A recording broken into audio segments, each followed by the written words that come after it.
Okay.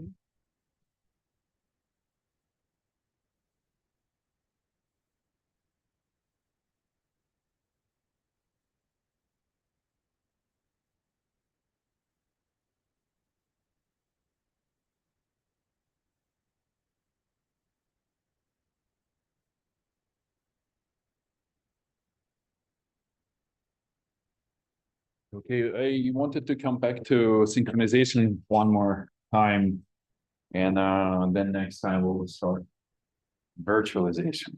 So essentially insight into how virtual machines work and everything like that. So which is even more exciting, arguably, right?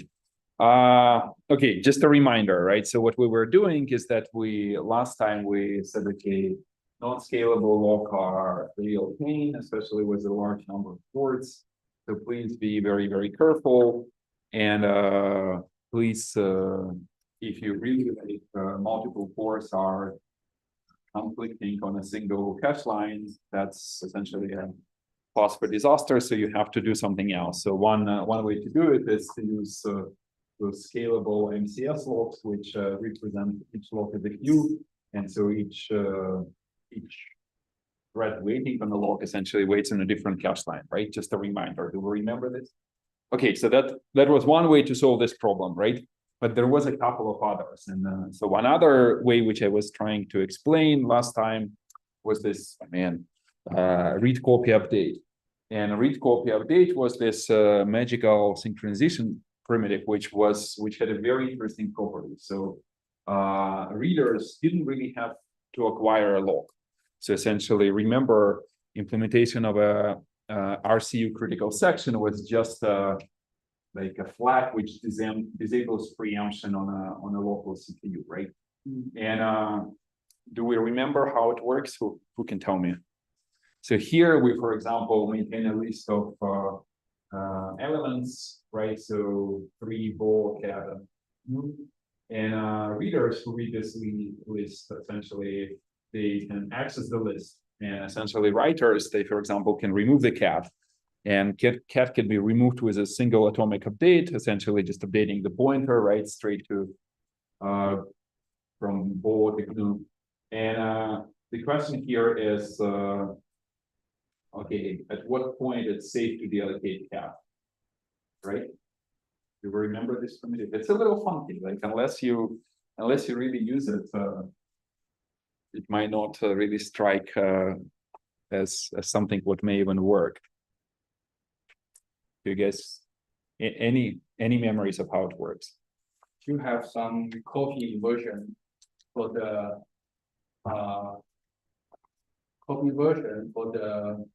writer. No, remember what I was trying to explain last time is that this update of a pointer, sorry, we connect real quick.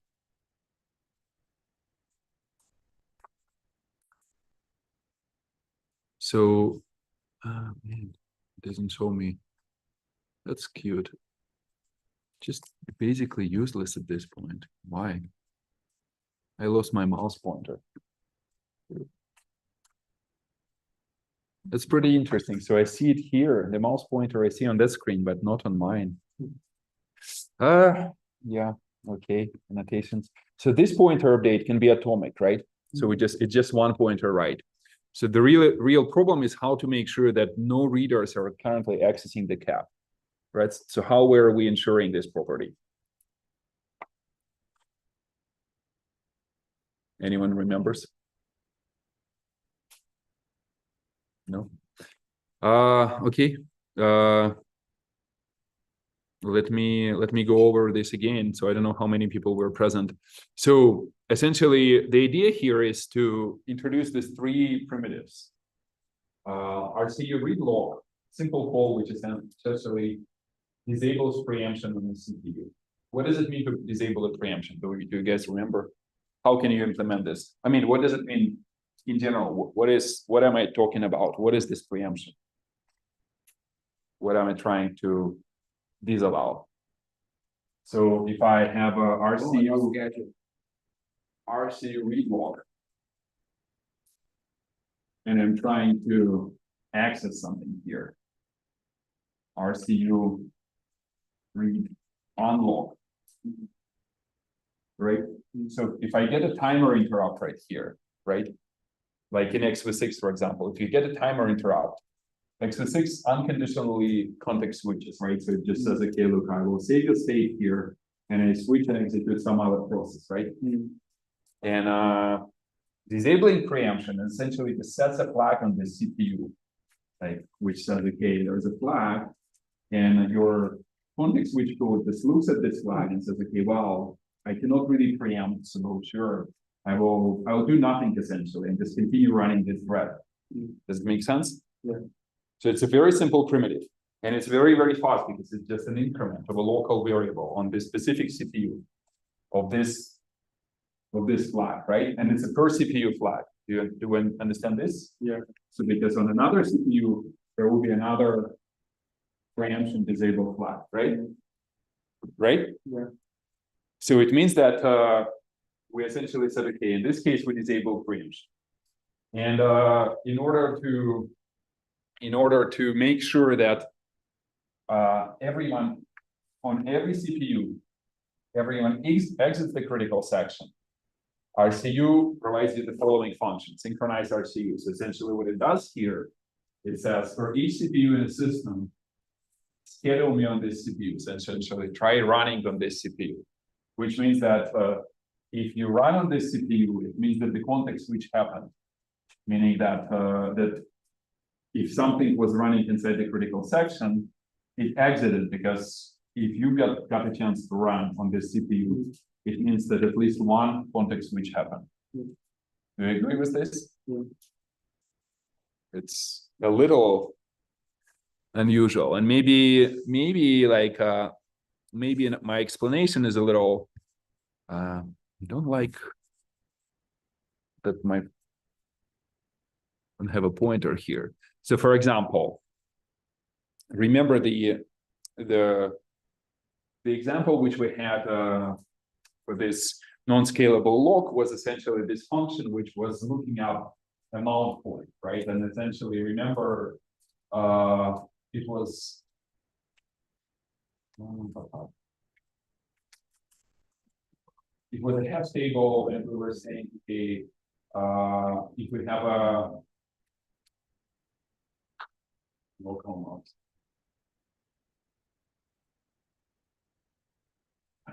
Maybe not the best example, but you got to, okay, let me get another example. So yeah, let's do a linked list, for example.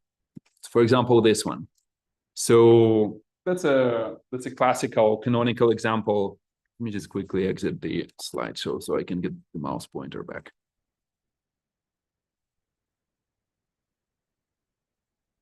How do I even exit the slideshow? Ah, man, really?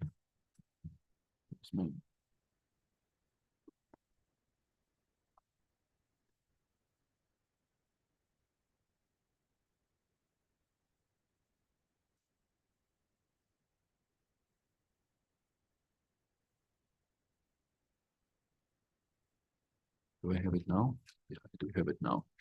And do we see it on, do I share it? Curious. Supposedly. Okay, so here in this in the linked list example, so what happens here, it's very similar. It's exactly that linked list which we were talking about, like with animals and everything, right? So here in a Linux kernel, and non-maskable interrupt handler is executing a list of handlers on each non-maskable interrupt. So the kernel allows you to register a non-maskable interrupt handler, and it will be executed on a non-maskable interrupt. So what is so special about non-maskable interrupt? Do you remember? Why is it called non-maskable?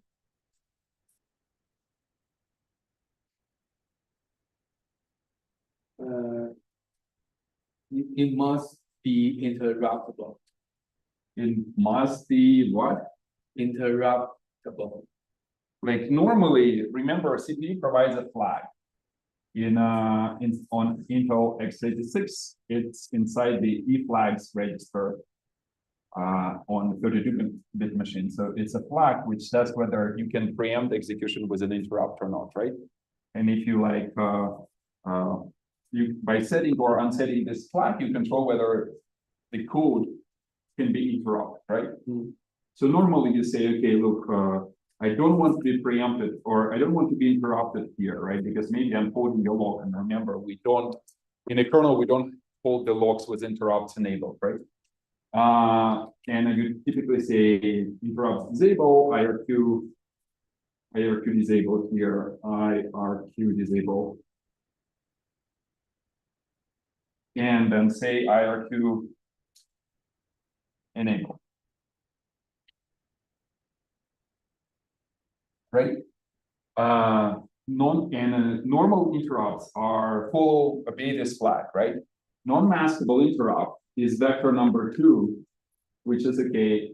It's a kind of a higher priority interrupt, which will be always delivered even if you disable the flags. The bit in the flags register. So even if you inside this code and condition arises which requires delivery of a non-maskable interrupt, a non-maskable interrupt will be delivered, and you will execute the handler. The only guarantee in this handler you have is that the second non-maskable interrupt will not be delivered here. So only one. So until you acknowledge the interrupt, right? So it's a kind of like allows you to handle a very critical condition, even if you disable the interrupts. You say, look, I still have a chance to handle them. Do you remember that? Yeah. Post restart. Say again. The main post restart thing is that non-maskable something like Which one? like post restart, Force. restart on computer or laptop. Force restart. Oh, force restart. Is it an interrupt? Or what is force restart? You mean when you The computer is just and something like this, then I keep pushing the power button, it will make a post restart. It's a good question. So typically, but what are you pushing? Which button? The Or power button, if you just press down the power button, it will make a post restart.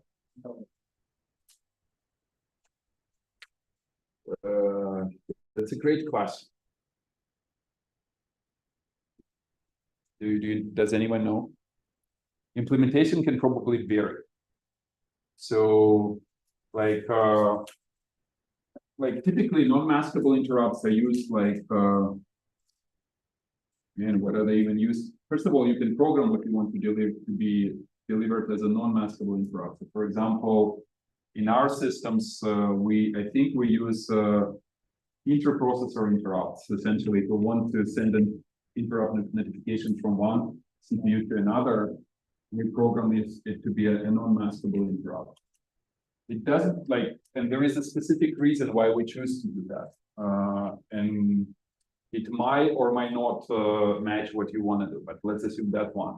The second example, which I saw in a while, is remember this O profile, which we saw for collecting statistics about what takes time, right?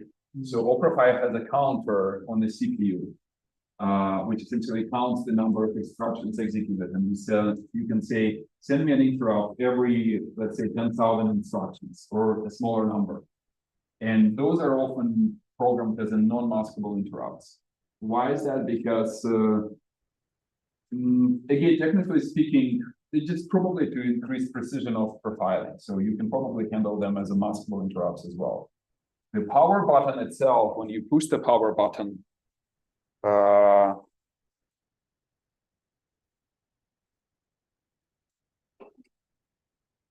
we have to Google. So I would imagine that it might really disconnect the power at some point.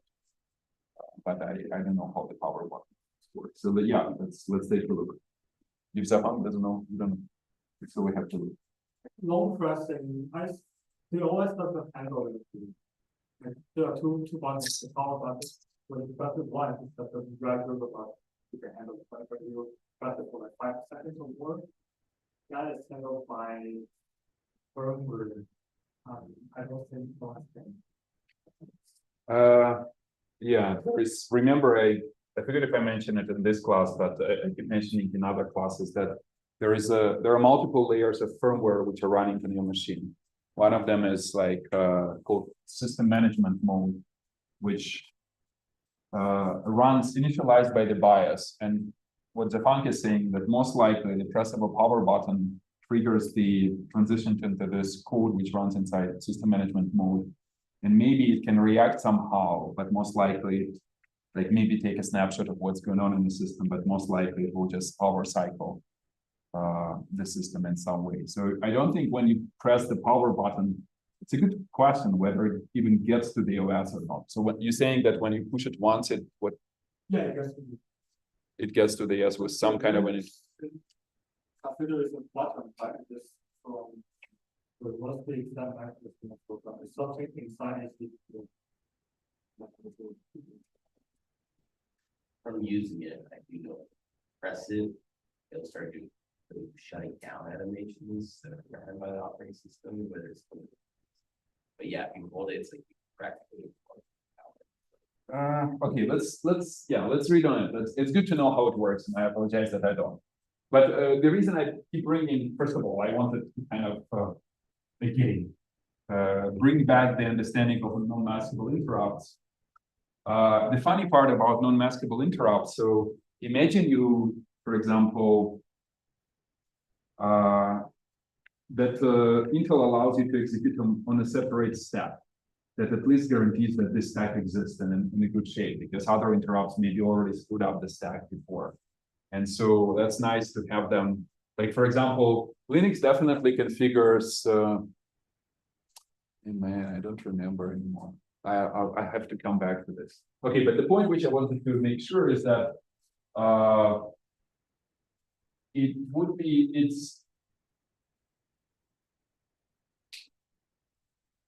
the point is following. So imagine if register non-maskable interrupt handler is a regular function. We'll come back to it, but imagine it acquires a symbol to put something on a list, right? Then if you put a spin lock here saying that, okay, by the way, in order to read the list, I also need a spin lock, right? Because normally you say, what if the list is changing? It's similar to our example with these animals in the zoo, right?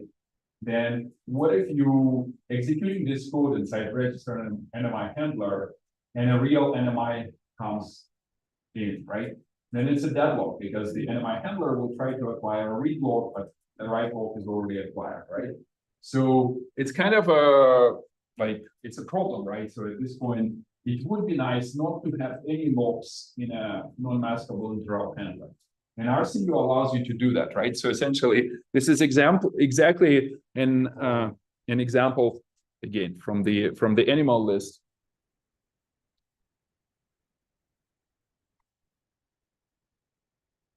I touched it.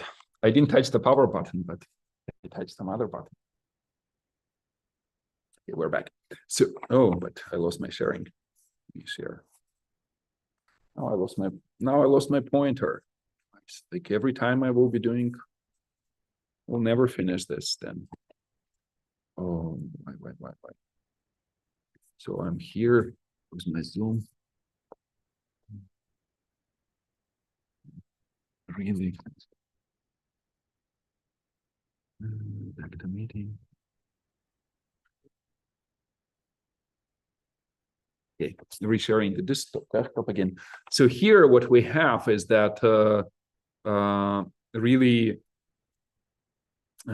it's exactly this. We use this RCU lock primitive to essentially say, okay, I'm entering this critical section. There is a macro which accesses the list for each element. So essentially, CB is a callback, right? So essentially, we walk the list of handlers and essentially invoke all of them, right? And this RCU list for each essentially invokes RCU dereference. So essentially, when it walks the list, it just makes sure that it atomically reads a pointer. I will explain it in a sec, right? I will come back to it, right? But essentially, no locks acquired, and it guarantees that this the instant of this callback exists for the duration of this CB function, right? So essentially, if concurrently you're trying to register a new handle okay, I kind of give up. So I lost the pointer again. It's it's here. So I don't know why. Okay, so essentially writers synchronize access to RCU with regular spin locks and unlocks. So essentially you say, look, I will add an element to the list. I will acquire a lock because multiple writers might try to update the list at the same time. And if I then register, so I will also acquire a lock. And here we have this magical primitive, which is called synchronized RCU. So do we remember why we need it? So this synchronized RCU, essentially the one which I was saying, it will schedule this function to run on every CPU. And by the end of, after we did the whole loop through all the CPUs in the system, we know that every reader essentially exited the RCU read and read critical section. It doesn't prevent new readers to enter the, like, start the new critical section, but they will have a new instance of the list without that element, right? And so which allows RCU to essentially do concurrent reads and updates concurrently. So do we understand how it works? Again, I just wanted to make sure. I mean, somehow my explanation of this RCU primitive is a little contrived. Essentially, the idea was that you have a linked list. And you either removing an element from a list, right? So for that, if you like essentially updating this pointer concurrently to point here, right? And this is done with in RCU, remember I was saying that there is a specific thing which allows you to do that. It's essentially you do this pointer assignment to make sure that any reader who reads this pointer will read the pointer as a will read the pointer atomically. And there are two outcomes. Either it reads the old pointer or it reads the new pointer, right? If it reads the old pointer, it enters the RCU critical section and accesses the old element of the list. If it reads the new pointer, it just immediately skips it, right? So, but it's okay. But for as long as it accesses this element through this pointer, RCU guarantees that this element is alive, because if you want to delete it, you will use synchronize. You will use synchronized RCU, and essentially it will wait for this guy to exit its own critical section. And new ones are allowed to enter, but we'll see a new pointer, right? So that's kind of beautiful, because as we just saw, RCU is very good when you say, look, we have a lot of reads, like in this example of an NMI handler, and occasional updates, right? And in a typical synchronization scenario, even reads would require a spin lock, but here they don't, which is kind of very, very nice. And this RCU provides you a couple of things, right? So I wanted to make sure that to enter and exit critical sections, you use this RCU read lock and RCU read unlock. Synchronized RCU waits for existing RCU critical sections to complete, but does not prevent the new readers to enter new critical sections. That's totally fine. All RCU is essentially similar to the synchronized RCU, but asynchronous versions. Essentially, after it waits for completion of all critical sections, it will just involve the fallback, which you pass as an argument. So essentially, if you don't wait, in this code, you don't have to wait for this, like, to run on all the CPUs. You say, look, the only thing which I want to invoke here is K3, right? For example, to deallocate the element, you can just pass it as a callback and say, look, sometimes later when everyone exited their RCU critical section, make sure that we free the element, right? So it's an asynchronous version. And these two elements, RCU reference and RCU assign pointer, they ensure atomicity of this reads and updates. Essentially, there is here, for example, there is a write barrier which guarantees that all writes, for example, if you publish a new element to this list, so for example, maybe you add a new element to this data structure, some CPU architectures can reorder writes. So Intel will not. So on Intel, it's a total store order. So all the CPUs will observe the writes in some specific order, right? So which means that,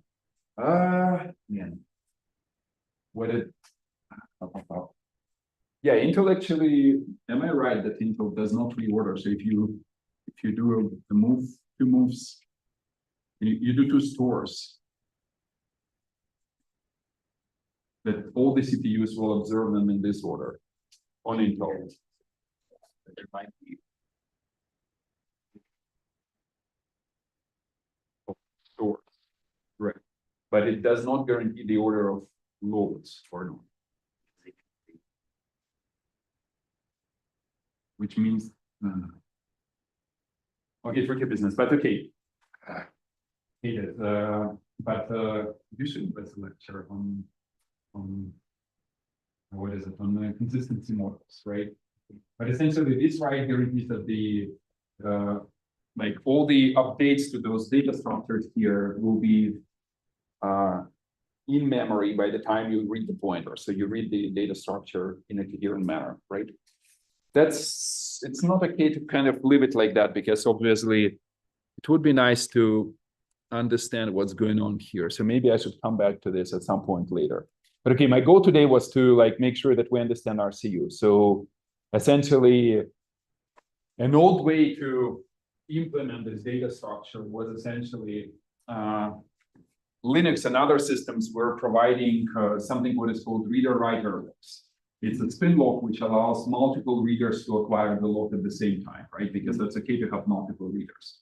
And so typically it would be a read lock here and read unlock here.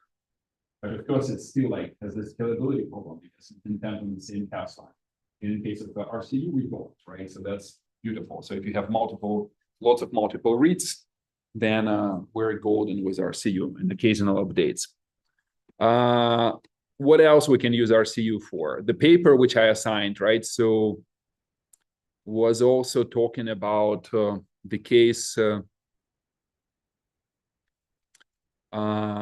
where RCU can guarantee the lifetimes. So essentially, imagine you're accessing an object through a pointer, which can be concurrently, okay, it's not uncommon in Linux to use reference counting, right? Because if multiple processes are using the object, you say, look, the first time I use it, I increment the counter to 1. And like, I don't know, like maybe someone else will be using it concurrently. So I will increment the counter to 2 for this thread. I will drop my counter to 1 again when I stop using it. And then when this thread essentially stops using it, it drops the counter to 0. And at this point, the object is reallocated, right?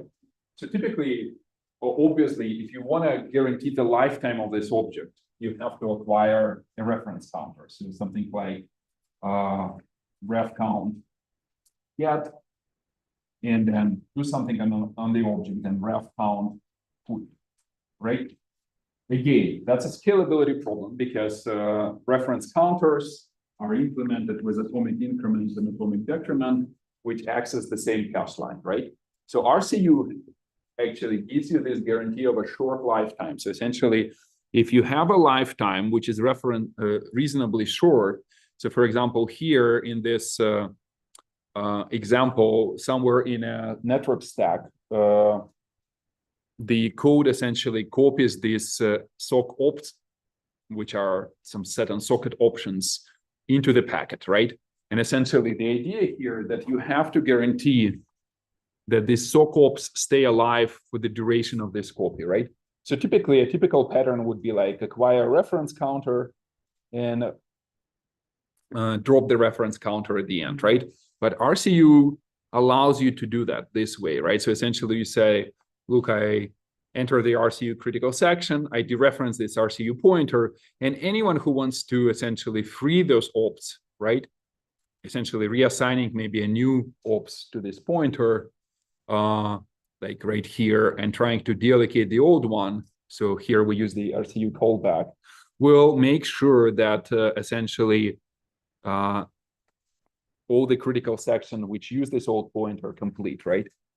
So again, that's a great benefit because for short critical sections, it's actually guarantees the lifetime of the object, right? Do you agree with this example?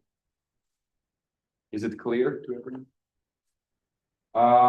What's the drawback of this RCU read lock and RCU unlock for managing lifetimes?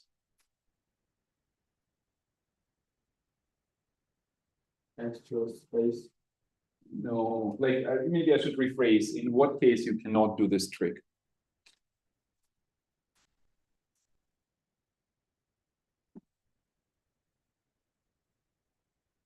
Like, you can roughly imagine that, you know, if the lifetime of an object is not very, but longish. Reference counting is there for a reason, right? Because, no, in general, why do we use reference counting? To make sure when you want to deallocate, no one is using. Well, yeah, exactly. So more or less, when there is no straight answer, so like if you have a function foo, and you say by the end of the function, so typically like in C, you say, look, I will malloc an object here. And by the end of the function, or maybe by the end of some other function, bar, this object has to be deallocated. But if this object is used concurrently from multiple contexts, you don't really have an answer here. So like, that's why you say like, is anyone using it? And it's typical for network packets because you submitted them to the device driver, and device driver holds on to those packets for a while. And supposedly it has to submit them to the actual device and then say, okay, free. But sometimes it says, okay, it's an error. So maybe I will put it on some kind of a retry queue.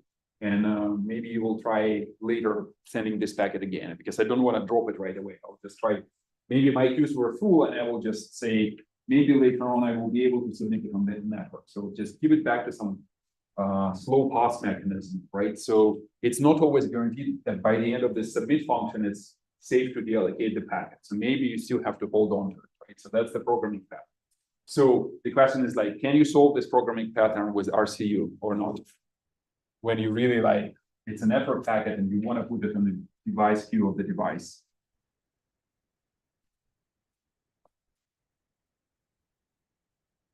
What's the specifics of RCU? What is not allowed in a critical section?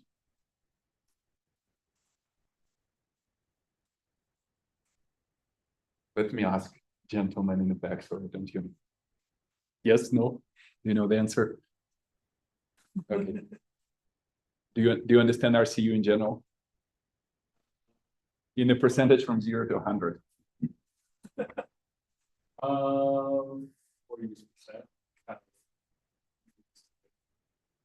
It's okay. Well, RCU is a very powerful mechanism, so used often today. Just maybe I kind of didn't introduce it properly. Okay, what is not allowed between RCU lock and unlock? Well, we disabled preemption, right? So which means that when you acquire a spin lock,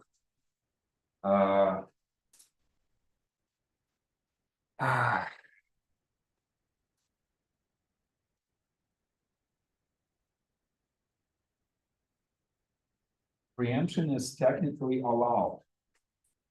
Or like, again, it's a hard game when you say, I have to disable, so do you really want to disable preemption? Yes, you do. But essentially, in this example, when we want to deal with a device driver, the lifetime of a locked object is long enough to anticipate that we will be preempted and something else will be running, right? And in this case, this mechanism doesn't work because you say, look, if I really want to guarantee that the object stays alive and this function, maybe this copy opposites like runs forever in block, right? And trigger a context switch, then you really have to go use the reference counting again. Right, so it's only for short critical sections, but nevertheless, right? Okay, so right now, the two mechanisms which I emphasized were scalable locks and RCU, right? RCU in all my examples, like I only gave two. One is linked list, but you can imagine that you can build more complicated data structures. So one data structure, which we mentioned in our class, this red black tree, which was used in, to manage virtual memory areas. Remember, right? So in your homework, got replaced with something what is called the maple tree in one of the most recent kernels. And this maple tree is actually an RCU friendly data structure, if I understand correctly. I don't know how it works, right? So essentially it became critical for them to make sure that they rewrote the tree in such a manner that it's an RCU compatible, meaning that it like use all the tricks to make sure that you don't have to apply a lot of loops. So I also wanted to talk about a couple of other synchronization techniques. Like again, a paper from MIT from which I took the slides. They ran a study of multiple benchmarks on the Linux kernels. Essentially, the goal was to identify bottlenecks in the Linux kernel, scalability bottlenecks, similar to what I was using with this mail server before, but different problems, right? And essentially, they said that often this reference counting is kind of surprising because you might think that reference counting is kind of benign. It's just an atomic increment, but apparently it was affecting enough benchmarks that they suggested, for example, this program, like MOSBench is a collection of systems benchmarks, and they essentially observed that reference counting bottlenecks related to reference counting were found in multiple parts of the kernel, like in the directory entry service, in the VFS mounts, which we were discussing, and for example, network routing, table entries, not sure what it specifically does, but nevertheless. And they said, okay, so if you have a reference counter and you have multiple CPUs, and the problem is that, for example, the reference counter guarantees the lifetime of an object, right? Which used on multiple cores. If you simply, all of them, update, like, to get and put operation, just like so this atomic increment, right? It becomes a bottleneck. Can you come up with a technique to try to solve this bottleneck, to slightly change the scheme of reference counting in such a manner that this bottleneck becomes less profound? I mean, I said RCU can work and kernel doesn't, but that was for a longer lifetime. So really you need a reference counter. So how?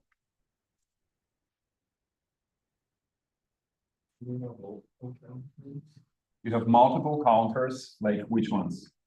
And they can be per core. Introduce per core counters. How do they interact with the one global counter?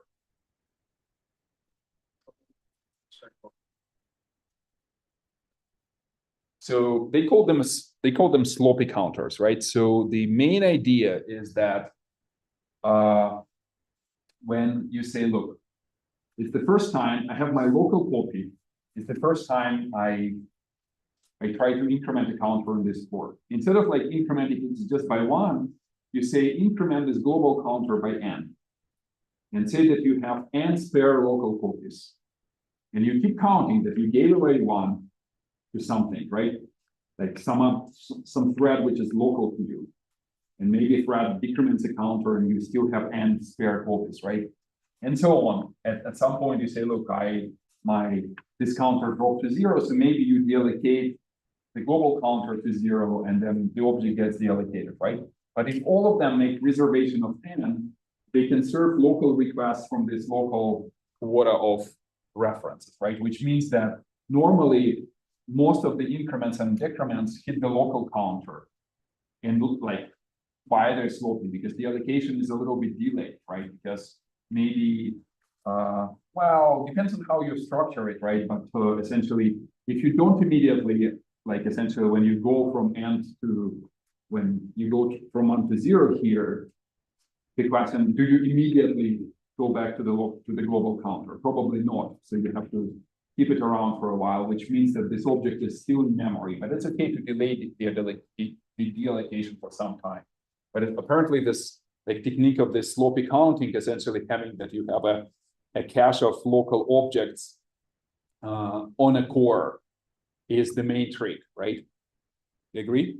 By the way, so this trick, let's come back to it in a second in the context of a memory allocator. So we will be back in a second. But I will introduce something else. But do we understand how these sloppy counters work?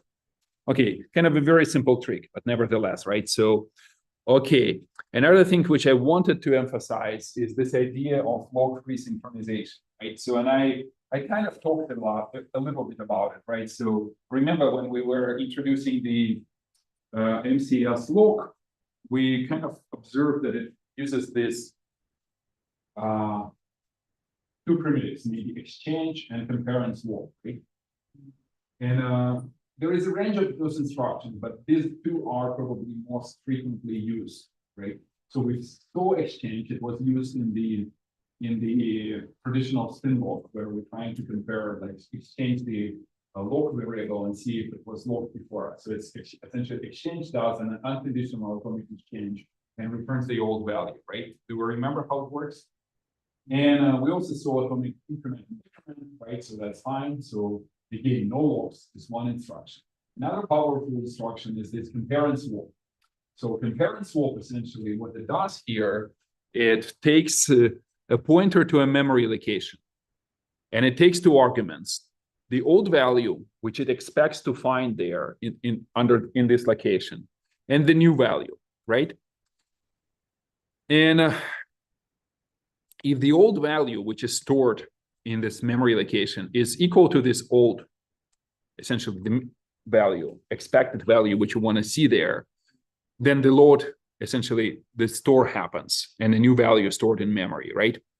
Otherwise, no store happens. So it just says, okay, the value has changed, so I will leave it alone and do nothing, right? And then the value which is always returned was the one which was loaded, right? Let me illustrate. So essentially, why is it so useful? You say, I have a cache line or like a memory location. I expect to find a pointer here, which points to a specific element, right? Like a list element, right? And you say, wow, please, I want to update this pointer to point to maybe my new element. This is the old, this is the new. So this compare exchange, CMP exchange, takes the pointer to this memory location, right? It takes the old value, saying that I expect that here in this memory is still the old value. And if it's so, put the new value into this location and return whatever you found. Whatever was there, you return here as a result. However, if multiple CPU do this concurrently, maybe while you're doing this operation, maybe you read it this pointer before, like, for example, you save it here, right? Another CPU does this CMP exchange, and this old value has already changed and points to a new element on the list, right? And so then you fail. You don't overwrite blindly this new here. You just say, okay, something happened, and maybe I will have to retry, right? Now, a tiny programming exercise. Imagine we want to build a log-free single linked list. Or if you want to call it a stack, you can call it a stack. It's very simple, right? So we have a data structure which represents a node, maybe with some additional values. It has just a pointer to the next element, right? And it has a global head on a single CPU, right? So if you want to add to the list, you say, like the way it works, just read it here. So this is your head. You say, this is my element, right? And I say, I will put if something is like, this is the head, it points to an element. You add a new element, you say, I will read the head, so meaning I will read this pointer, I will update next to point to this element, and I will update head to point to this element. Agree? That's insertion in the head of the list, right? Okay, a challenge here. So let's write a code for, of course, it may raise, right? Because you say multiple people can read their head, right? Do we understand how it raises? Okay, so now, now the question, can we write the code to make sure that this list is atomic with this compare exchange or exchange primitives? What's the code? Let's just make it fun. Wait, hold on. So everyone has a computer. Let's spend like 5 minutes doing it. We still have time. Let me create some kind of a dashboard. What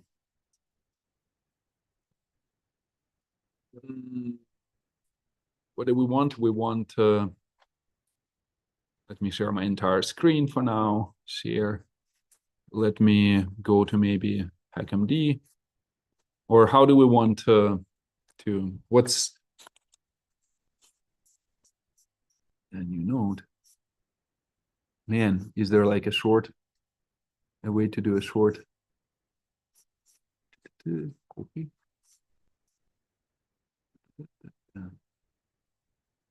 Just wanted to make sure that everyone can program.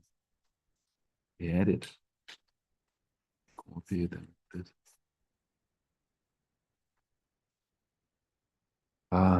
List. Save. What's that?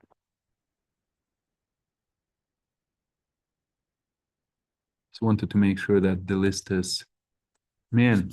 So how can we quickly share it? Piazza or Canvas? Canvas. Let's put it on Canvas.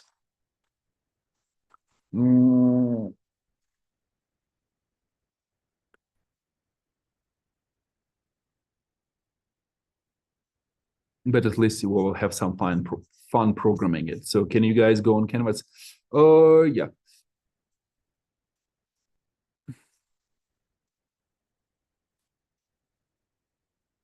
So what's convenient way on Canvas? Do we have like a real-time communication chat? Is that the way? You will be able to see the chat. This one.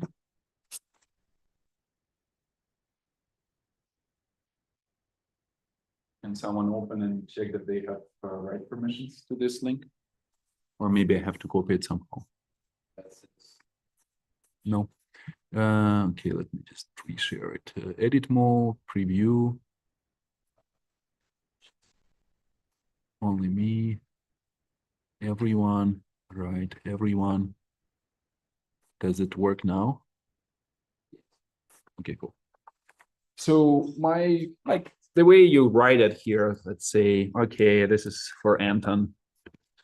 That's my version. Pick your own version. So let me go back to the screen for a sec. Okay,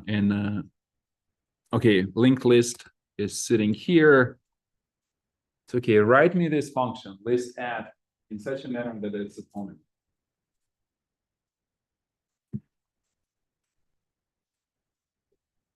Let's brainstorm for 5 minutes and then we'll see where we are.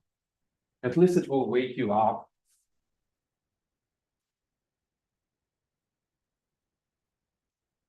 Everyone has a computer? No, I don't have. Yeah. Type on the phone. So yeah, it's okay, it's the code. What should we do now? No, did you write a code on HackMD? No, go to Canvas. So here on Canvas, I see the comparison to what API. can you see the compare and swap API? This one. Canvas and Piazza. No, chat on Canvas. So like, where is it? Here now. Where is the? I see a link. Yeah. So here in chat. So yeah, if you click this link, then you will be able to go to this HackMD, and you can see others programming currently, but maybe not. Try not to look at their solution. Compare change API. Let me put it on the board. So CMP change takes a pointer. I'll encode it like that. Takes a pointer to the memory location. Takes the expected value. I'll put it all And if it's still the same here, it will write a new one. And it will return you whatever it finds here. So it will, whatever the value was here, the value B, it returns here. Maybe the old or maybe some other new value or whatever, a BC value. So it can either return this old or ABC, which was located. I'll ask you a question. So did anyone do this exercise before? Are you guys familiar with log-free programming at all? Yes, no? No? Okay, that's great then. So let's do it. So I'll switch to this is what we want. So we want to add to the list.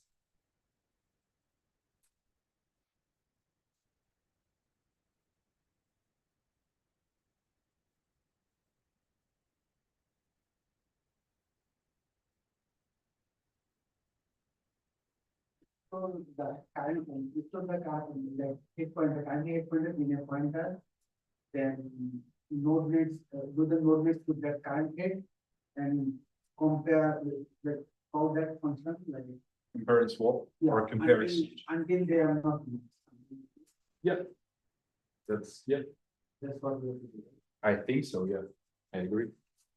No, but I asked you to do it because I mean it's a powerful programming technique. So my goal was if I just show you the code, you will not in violent agreement. But if I ask you to at One least point is the condition for the compare and change as it happens separately is the return value is equal to old. whatever is here, whatever it finds here in the memory location. So it can either be an old value. Let's put the value V here. Yeah. So because someone can write this value concurrent, right? Yeah, yeah. It's a V here. Then it will return V, right? How the condition to check so that B is equal to old. It checks on the CPU. It says, okay, if you find the old value here, then write the new one. If you don't find the old and it's something else, then don't do it. That's why it's compare and exchange. So it's not an unconditional exchange, but you first check what is there, and that what is can potentially change, right? Yeah. Let me see your progress here on HackMD.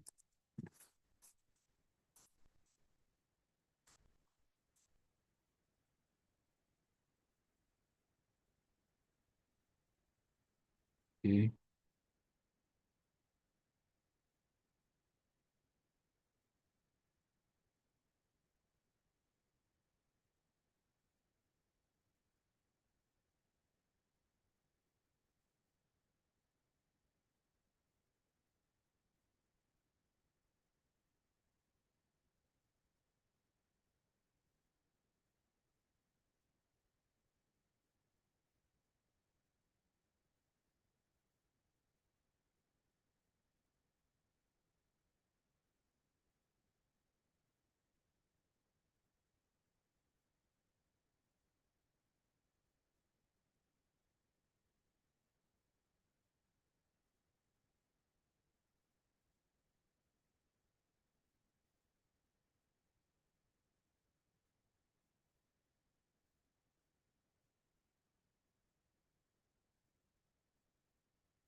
Couple more minutes.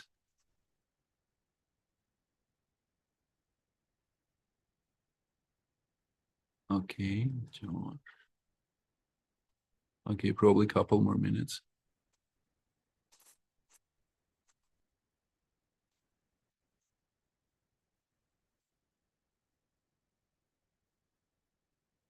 Oh darn, if it's too hard for you to type on the phone, take a piece of paper. Try to how to write. Don't worry, just write on a piece of paper. Yeah, something. Do you have a draft? Yeah, probably. I don't have any paper. I like wanted to make sure that you guys will try for a sec. There's like a couple of subtle issues there. Some of you I see them.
Programming under stress.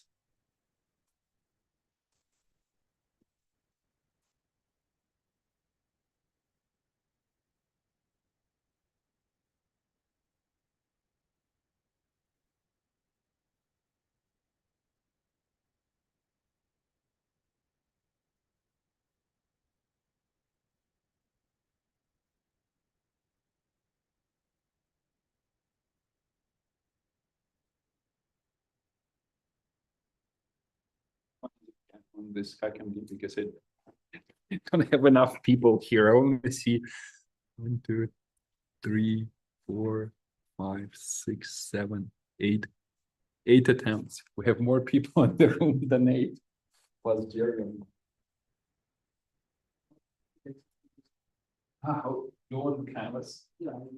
And inside the chat. And I posted the link. You have to sign in. Yeah. Are you in the class?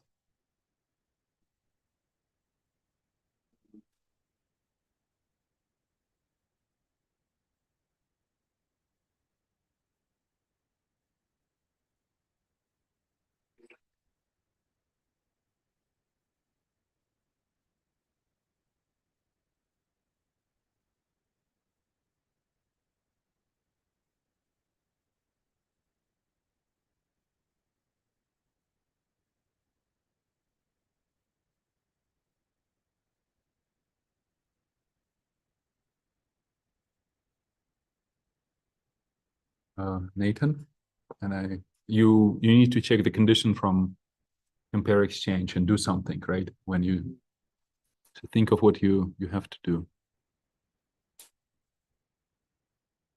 Same for Josh. So Josh, check what, yeah, while, okay, got it. While had, okay, that may work.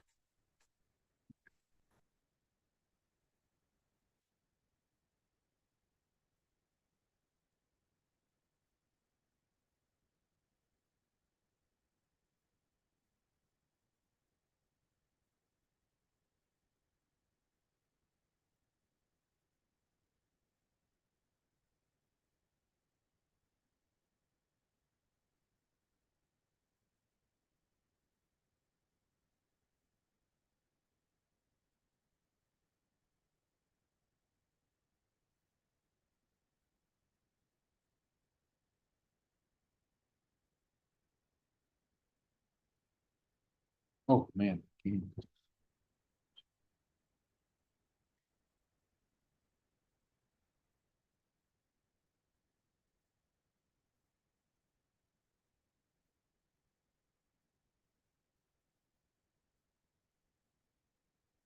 Okay, so shall we discuss it? Everyone kind of tried. Enough ideas. So who wants to present their version? Who's anyone who's usually quiet? You're my victim. Do you have a version? Yeah.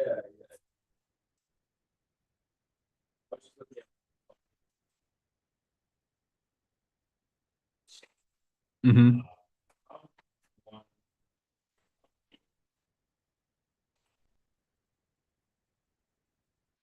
Wait, hold on, but documentation is reasonably straightforward, right? So just, you're still not clear how this works. Is that correct? Yeah, a little bit, I'm still. Yeah, no, it's fine, because I also like, let me go over it again, and you should like ask me immediately. It's fine not to know something. I will try to explain.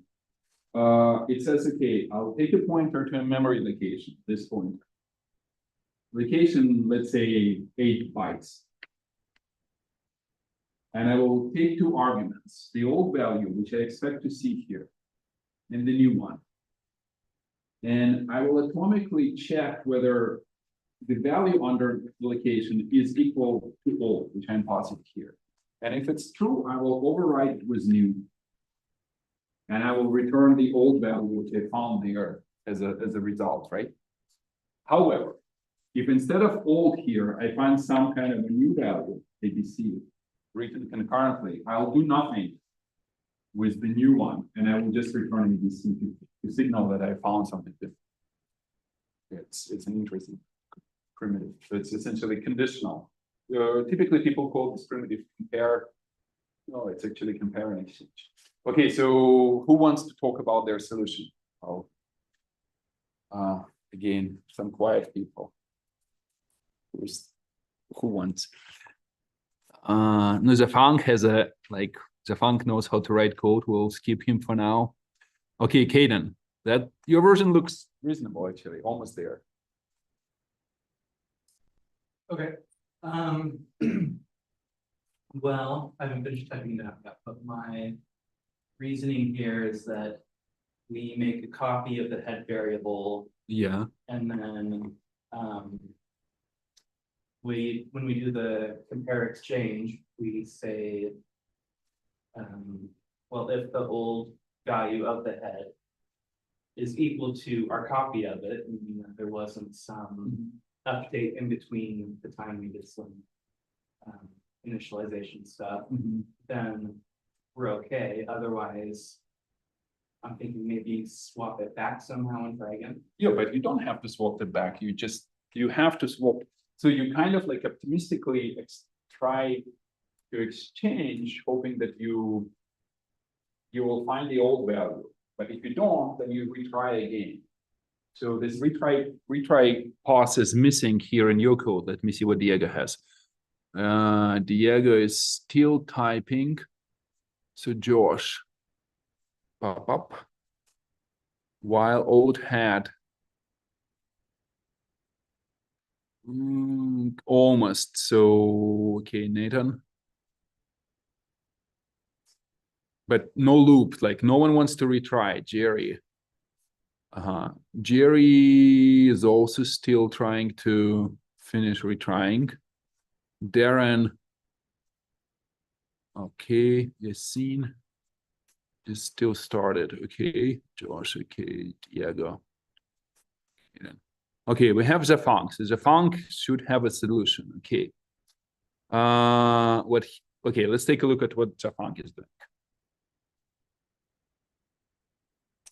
He says, I'll assign the, I'm not sure why he wrote these lines. Oh,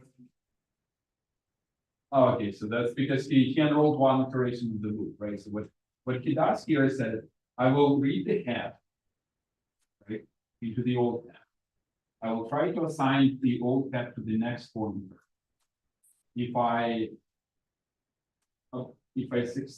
But what are you comparing this upon? Comparing exchange, you should compare with something, right? You should compare with something. Yeah, Compare exchange is a different primitive which you define somewhere. No, I didn't define, I just assumed that if it fails, then it will be. Yeah, but you have to compare with the old value right here. No, I would imagine, oh, sorry. I would imagine that you have to write something like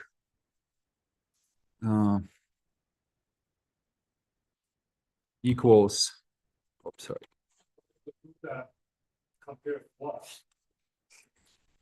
Yeah, but the semantics which I gave returns the value which it finds, not the true. I think that is. Okay. While old something like not equals compare and exchange, right? Then you will try to do it again, right? Okay, let me, okay, wait, guys, did you follow? Okay, let me show my version, which I wrote, just maybe reshare, maybe this one. The version which I wrote, which obviously I had like, a little less fast. So let's say I will save the old head. If it's my head, I will save it into the old variable, right? Then I try to like essentially say whatever the head was pointing to some element in the list, right? I will do the next, my whatever new next. Assign it to this one, right? So just optimistically try to create the element, like insert this element at the head of the list, right? And what I do, I try to swap, saying, okay, just take the head, take the old value as an argument and put the address of the node here, and it will return me whatever it found there, right? And if I really found what I assigned here, I'm done. And if I'm not, maybe I didn't get the hook condition right. Am I right? No, while not equal, yeah, I will repeat this iteration, right? Is that correct, Japan? Huh? Until you get the thing, it will be doing the thing. Right. So wait, do we all agree that my implementation model, maybe some C bugs, is reasonably does make sense or not? So the arguments should be discussed are. In the We want argument, the function to be able to read parameter. This is remember exactly. pointer to a pointer. Double pointer. Because you want to be able to read value. I think that compare exchange on Linux, I think it takes the address now of the. No, you want the address of the cell that stores the address.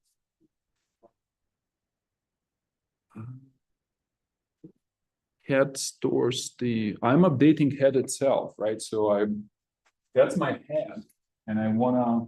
So head is not a pointer. No, head is a storage, right? So wait, man. Maybe I'm wrong. So head is a pointer. Yeah, head is. To the first element of the list, right? So if you just read it and then pass it into the function, you only read it once. I read it once.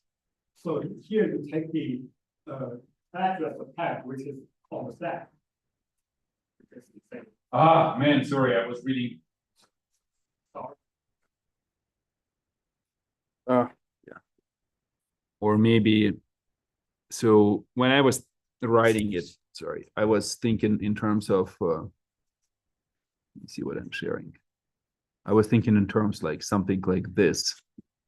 Sorry, that works.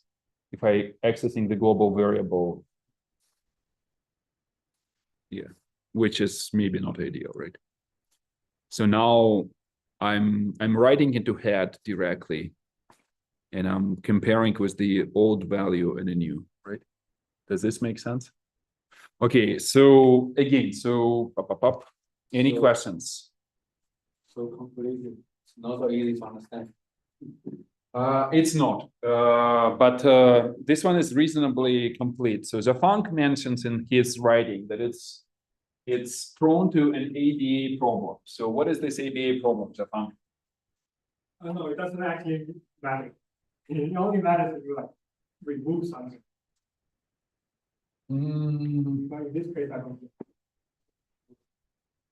Okay, ABA problem in these algorithms matters when you, for example, have a linked list. Maybe it's a double linked list. It's much harder to build a double linked list, to be honest.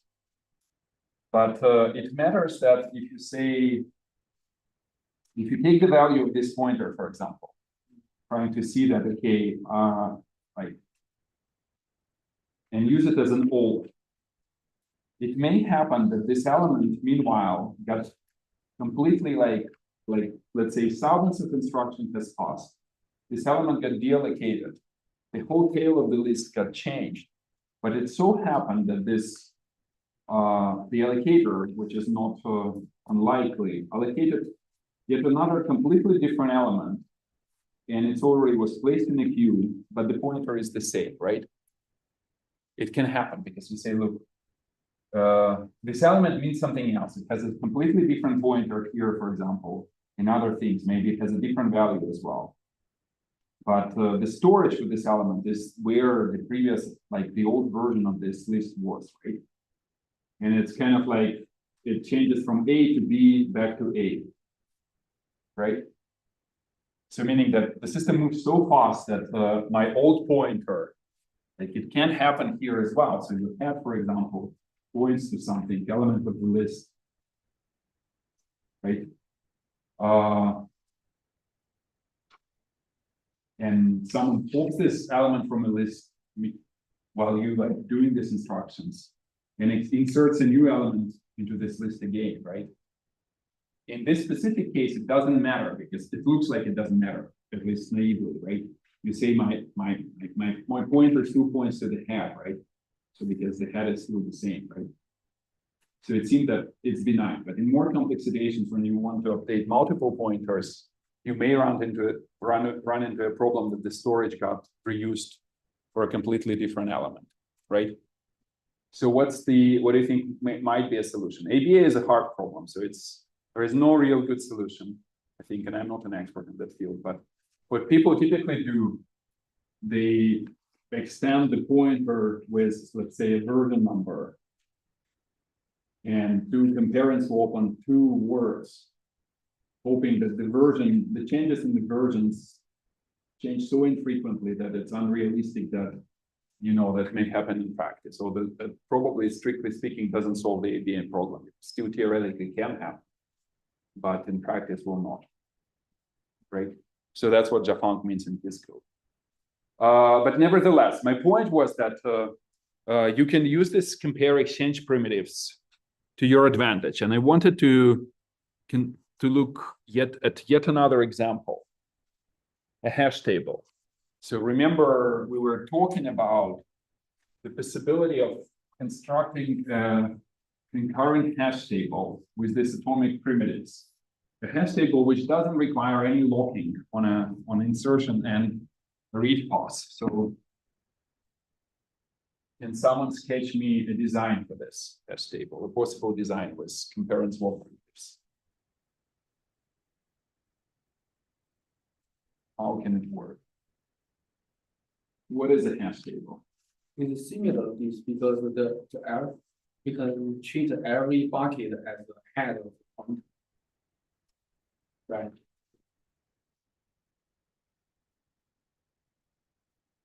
Yeah. Every bucket will have the linked list. Then we have then we try to add for the add is similar to the previous example. We just need to take which bucket we want to add element to. It's a little trickier here because deletions require updates like that. Deletions. What if we put a key and a value right here? It's, remember, open versus closed addressing. So essentially, the whole hash table is in one array. Some elements are marked as empty with some kind of a flag, let's say X. Everything is empty originally, right?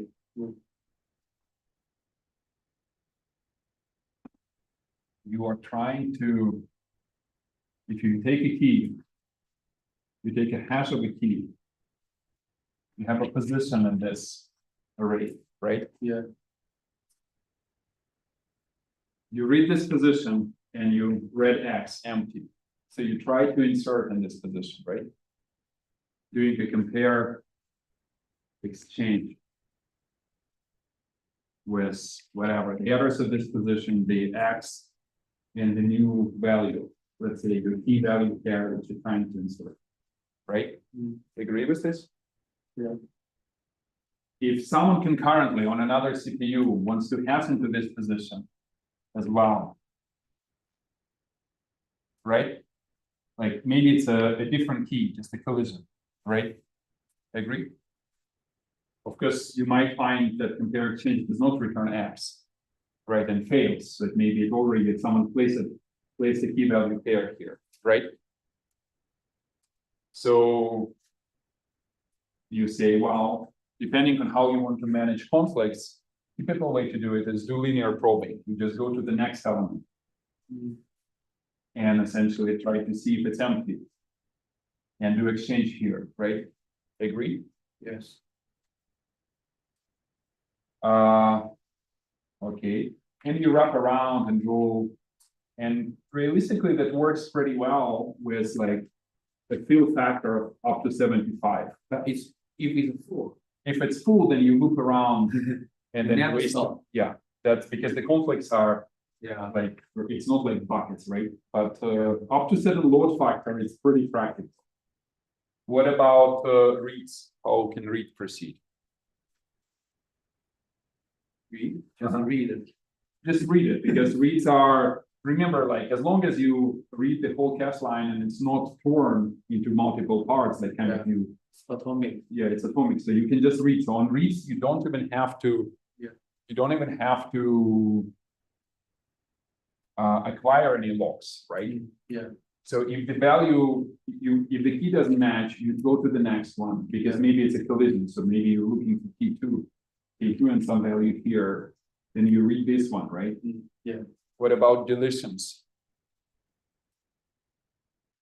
This could be also,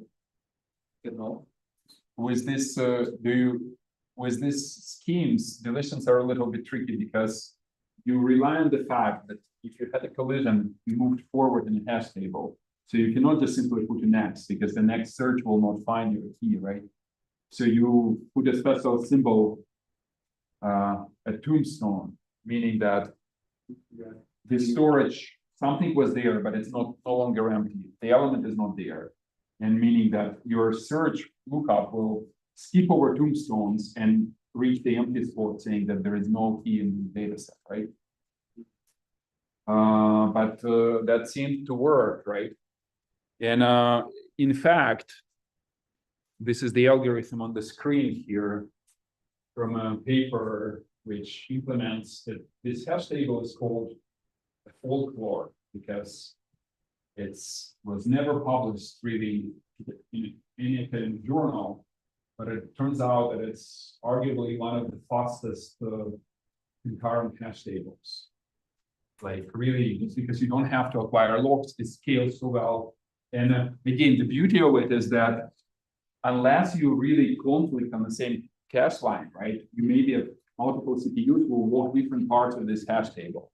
So there is no scalability issue really, if your hash table is large enough and the access pattern has a reasonable skew, like uniform, for example, right? If your skew is something like, 90% requests at a small subset of this hash table, then the conflicts are more frequent, right?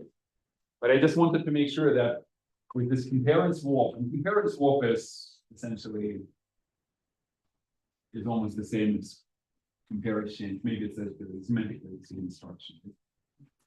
I just wanted to make sure that this is clear that we can build a hash table. Okay, so that's probably the end of my introduction to synchronization primitives. I just wanted to spend like a minute because we're okay, 3 minutes late. Okay, so again, non-scalable locks, never use them. You will see the effect. So scalable locks, MCS. If you can use RCU, think of RCU. If you can use lock-free primitives, they will scale as long as the class lines are different. If you do the compare exchange on the same class line, then it's the same scalability bottleneck. So avoid this. So make sure that you're accessing different class lines. More advanced techniques, which we might come back to in this class, will use something like even replication, meaning that, let me spend a second on this. If you want to have two replicas of data structure, it's kind of like in distributed systems on 2 different cores. You will come up with an algorithm where you write one of them, and then those writes are propagated to all other copies. Essentially, there is this, it's called NR replication is a popular algorithm. We can take a look maybe later, but that's the idea. So, but modern kernels, Linux mostly uses combination of atomic primitives, RCU, and scalable locks, these MCS locks. So for now, it's probably good. So next time, like kind of an exciting topic of virtualization. So I will explain how virtual machines work. We'll start on that. It will take us probably like at least 3 lectures. So, okay, let me stop here. Thank you. Thank you.